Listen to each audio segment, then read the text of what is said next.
Article 6లో Pakistan నుండి ఇండియాకి వచ్చే వ్యక్తులకు భారతదేశ పౌరసత్వం ఎలా వర్తిస్తుంది అన్న విషయంని చెప్తే, ఈ ఆర్టికల్ 7 భారతదేశం నుండి పాకిస్తాన్కి వలస వెళ్లే వ్యక్తులకు భారతదేశ పౌరసత్వం రద్దు చేసే విషయం గురించి చెబుతుంది. అది ఎలాగో ఇప్పుడు తెలుసుకుందాం. ఆర్టికల్ 7 గురించి మీకు అర్థం కావాలి అంటే ముందుగా ఆర్టికల్ 6 గురించి తెలుసుకోండి.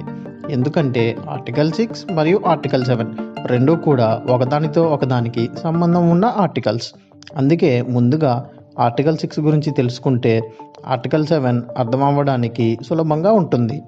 ఆర్టికల్ 6 గురించి తెలుసుకోవాలి అని అనుకున్న వాళ్ళ కోసం పైన కార్డ్స్లో వీడియో లింక్ ఇస్తున్నాను, క్లిక్ చేసి చూడండి.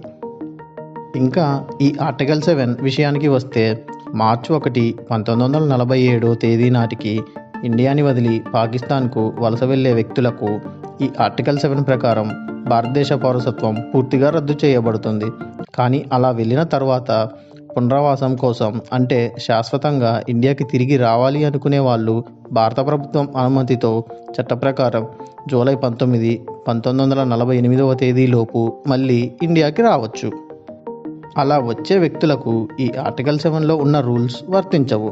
ఎందుకంటే అలా వచ్చే వ్యక్తి ఆర్టికల్ 6లో ఉన్న రూల్స్ ప్రకారం భారత పౌరసత్వం పొందవచ్చు.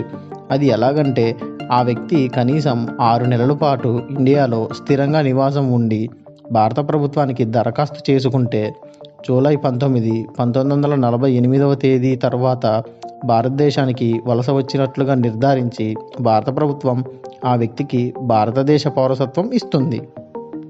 సింపుల్గా చెప్పాలంటే, ఇండియా నుండి పాకిస్తాన్కు వెళ్ళిన వ్యక్తులకు ఈ ఆర్టికల్ 7 ప్రకారం భారత పౌరసత్వం రద్దు చేస్తారు. కానీ తర్వాత జూలై 19, 1948 తేదీలోపు తిరిగి ఇండియాకి వస్తే ఆర్టికల్ 6 ప్రకారం భారత పౌరుడిగా గుర్తిస్తారు.